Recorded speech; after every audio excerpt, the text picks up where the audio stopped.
Consider the following reaction. Thrice of PbCl2 plus twice of ammonium phosphate giving us Pb3PO4 का whole twice plus 6 times of NH4Cl. अगर 72 millimoles of PbCl2 is mixed with 50 millimoles of ammonium phosphate, then amount of lead phosphate formed is millimoles में ही हमें बताना है. देखो भाई, मैं यहाँ पर लिमिटिंग रिएजेंट सबसे पहले फाइंड आउट करूँगी. एंड लिमिटिंग रिएजेंट के लिए क्या होगा, it will be the given number of moles by stoichiometric coefficient. PbCl2 के हमारे पास 72 मिली मोल्स हैं, 72/3. एंड अमोनियम फॉस्फेट के 50 मोल्स हैं, 50 मिली मोल्स है, 50/2 हमने किया. जिसकी भी वैल्यू कम आएगी वो हमारा लिमिटिंग रिएजेंट होगा. सो PbCl2 इज लिमिटिंग रिएजेंट, क्योंकि ये 24 और ये 25, जिसकी वैल्यू कम आई,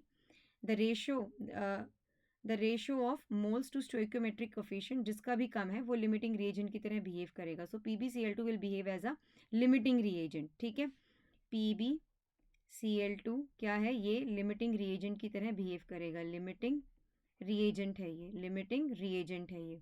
क्लियर, एब्सोल्युटली राइट. अब सुनना ध्यान से.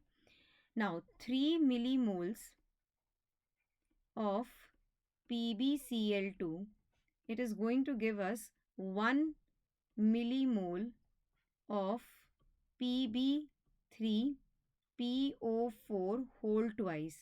Clear?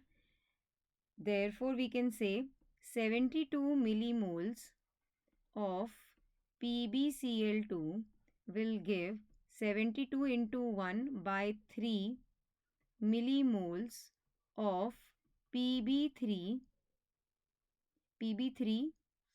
एक मिनट, तरीके से लिखते हैं इसको.